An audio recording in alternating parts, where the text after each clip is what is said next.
booster ignition, and the final liftoff of Discovery. The shuttle was a fantastic vehicle. It's done amazing things for us.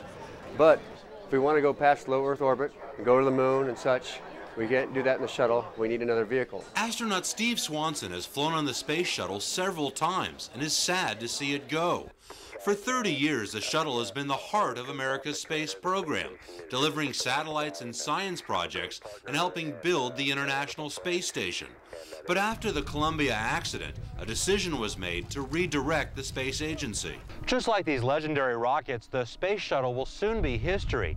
Now the future of U.S. spaceflight moves in two directions. NASA will focus on deep space missions, and private contractors will service the space station. If you make the cost for going to low Earth orbit cheaper, you could enable a lot more science and a lot more capabilities to be done with the International Space Station. Steve Kane manages the COTS program, which is developing commercial rockets to transport cargo to the space station.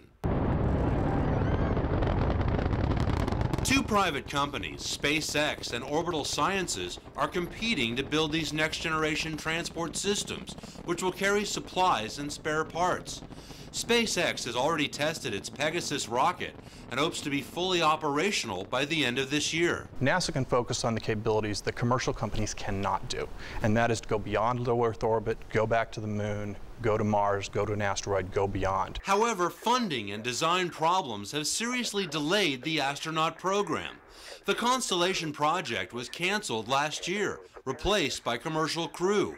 But work has just begun, and it could be at least 5 years before a U.S. rocket carries astronauts back into space. Until then, America will have to rely on other countries like Russia. It's definitely a gap, and I'm very concerned about it, but at this point, let's try to narrow that gap as much as possible. To do that, plans call for creating a new multi-purpose crew vehicle, which looks a lot like something out of the Apollo era of the 1960s.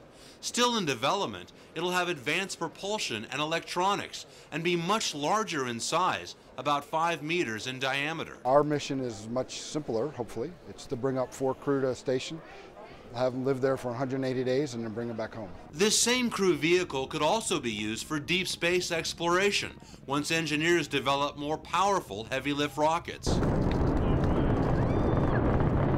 While the next few years will be a difficult time of transition for NASA, experts believe there's no other choice. We've always been explorers. It's the next frontier. It's what we got to do. And so we need to move on and try to figure out what else is out there and see what else is in the universe. Jeff Napshin, CCTV at the Kennedy Space Center in Florida.